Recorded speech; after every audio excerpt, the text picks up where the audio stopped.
আসসালামু আলাইকুম সুপ্রিয় দর্শক শ্রোতা বন্ধু, আমার প্রিয় শহীদগণ,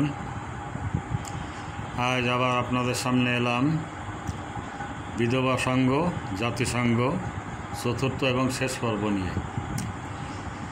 আশা করি আপনারা পূর্ণাঙ্গ ভিডিওর শেষ পর্যন্ত দেখবেন। গুরুত্বপূর্ণ আলোচনা আছে। আর এই ধরনের ভিডিও বা লেখা যে কিছুটা ঝুঁকিপূর্ণ আমাদের মতো দেশের লোকজনের জন্য বা আমাদের জন্য, ইতিপূর্বে কয়েকবারই আমি রেস্ট্রিকশান খেয়েছি। তো তাই তারপরও বিবেকের তাড়নায় স্থির থাকতে পারি না, সহ্য করা কঠিন। এত কঠিন হৃদয় দেয়নি আল্লাহ। তো যাই হোক, আপনাদের সামনে পাঠ করছি, প্রথমে ছড়া আকারে, পরবর্তীতে আলোচনা। তা আমি আশা করি আপনারা আমার সঙ্গে থাকবেন এবং আপনাদের গুরুত্বপূর্ণ মতামত জানাবেন। যেহেতু আমাদের এর থেকে বেশি কোনো ক্ষমতা নাই, তাই আমাদের সাধ্যমতো যার যতটুকু করণীয়, যে অবস্থায় আছি সেখান থেকেই আমরা কথা বলবো, প্রতিবাদ করব আমাদের বিবেক, জ্ঞান, বিদ্যা, বুদ্ধি অনুযায়ী। তো জাতিসংঘ বিধবা সংঘ চতুর্থ ও শেষ পর্ব।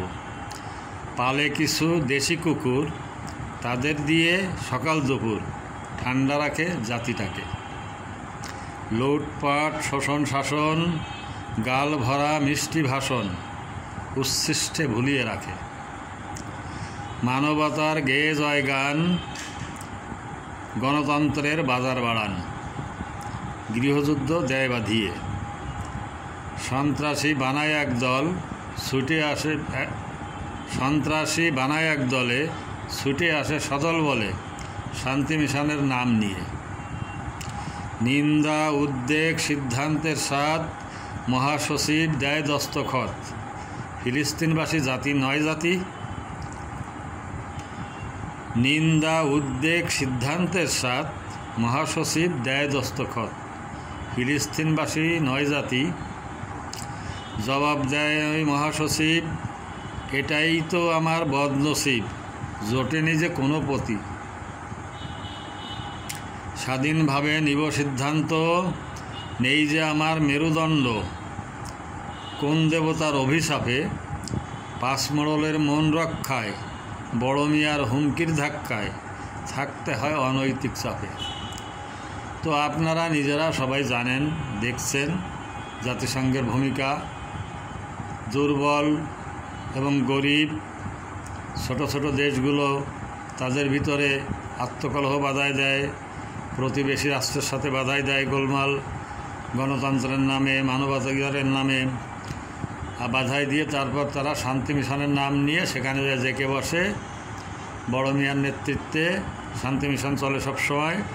আর তারপর তাদের দেশের সম্পদ লুণ্ঠন, তারপর শোষণ, শাসন, আর একদল স্বদেশি কুত্তা পেলে তাদের কিছু উচ্ছিষ্ট দিয়ে তাদের ভোগবিলাসে মাথায় রাখে। আর এই যে জুলুম অত্যাচার যুগ যুগ ধরে, শতাব্দী ধরে চলছে। উপনিবেশবাদ বন্ধ হয়েছে দ্বিতীয় বিশ্বযুদ্ধের পর থেকে, কমে গেছে। তারপর নতুন রঙে, নতুন রূপে আবার সেই একই শোষণ শাসন চলেই যাচ্ছে। তাদের ইচ্ছামতো চলতে হবে, তাদের ইচ্ছামতো বলতে হবে, তাদের ইচ্ছামতো মিত্র থাকতে হবে, তাদের ইচ্ছামতো শত্রু হতে হবে। তো নিজেরা নিত্য নতুন অস্ত্রের বাজার, অস্ত্র সমৃদ্ধ হচ্ছে, কিন্তু আপনার আমার হওয়ার অধিকার নাই। যে কোনো উপায়ে সেটাকে দমন করে রাখতেই হবে।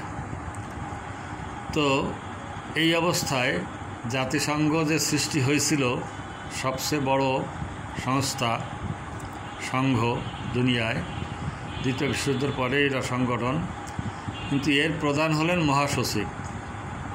এদের কোনো সভাপতি নাই। এই জন্যই একে আমি বিধবা সংঘ হিসাবে উল্লেখ করছি। আর সত্যিও এর নিজস্ব কোনো ক্ষমতা নাই। এই পাঁচ মডেলের ইচ্ছা মতো যা হয় হবে, তার ভিতরে বড় মিয়ার ইচ্ছাই চূড়ান্ত। তো আপনারা ইতিমধ্যেও দেখছেন যে জাতিসংঘের সিদ্ধান্ত এবং আন্তর্জাতিক যে বিচার ট্রাইব্যুনালের সিদ্ধান্তকে চ্যালেঞ্জ করে তাদের পর্যন্ত নিষেধাজ্ঞা দেওয়ার হুমকি দিচ্ছে, তাদের ক্ষমতা থেকে নামায় দেওয়ার হুমকি দিচ্ছে। কিন্তু এত বড় কথা কি সাধারণ কোনো রাষ্ট্রের বলার ক্ষমতা আছে, অধিকার আছে, সাহস আছে বলে তারা হজম করতে পারে? আর এই যে বিভিন্ন রকম জোট, বিশেষ করে পশ্চিমা জোটের তাণ্ডব দৌরাত্ম্য, আজ যারা সুসভ্য মানবাধিকার গণতন্ত্রের দাবিদার, এদের 100 বছর আগের ইতিহাসও আপনাদের জানা। কোরিয়া, ভিয়েতনাম, তারপর চীন, ভারতবর্ষ, আফ্রিকায় তো এখনও চলছে। তো এগুলো সবই আপনাদের জানা। তো আপনারা বা আমরা দুনিয়ায় আজ প্রায় 800 কোটির কাছাকাছি লোক, তো মুষ্টিমেয় হয়তো কয়েক লক্ষ লোকের সুবিধাভোগীদের নিয়ন্ত্রণে এত বিশাল জনগোষ্ঠী, শান্তিকামী জনগোষ্ঠী জিম্মি হয়ে থাকবে। থাকতে থাকতে আজকে পৃথিবী আবার তৃতীয় বিশ্বযুদ্ধের দ্বার গোড়ায় এসে পৌঁছেছে।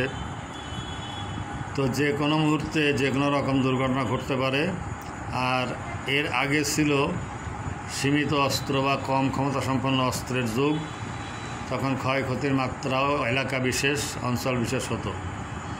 আর যদি কখনো কোনো কারণে তৃতীয় বিশ্বযুদ্ধ বেঁধে যায়, তাহলে পুরা দুনিয়া ক্ষতিগ্রস্ত হবে, যার খেসারত কত বড় ভয়াবহ হবে যে প্রাথমিক যুগের কম ক্ষমতা সম্পন্ন পারমাণবিক বোমার তেজস্ক্রিয়তা, বিকিরণ,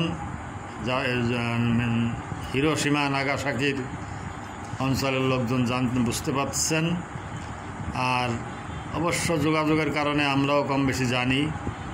সুতরাং আমি আপনাদের কাছ থেকে আশা করব যে প্রতিটা মানুষ, বিবেকবান, শান্তিপ্রিয়, সচেতন মানুষ মতামত দিবেন, সমর্থন যদি পছন্দ হয় সমর্থন দিবেন।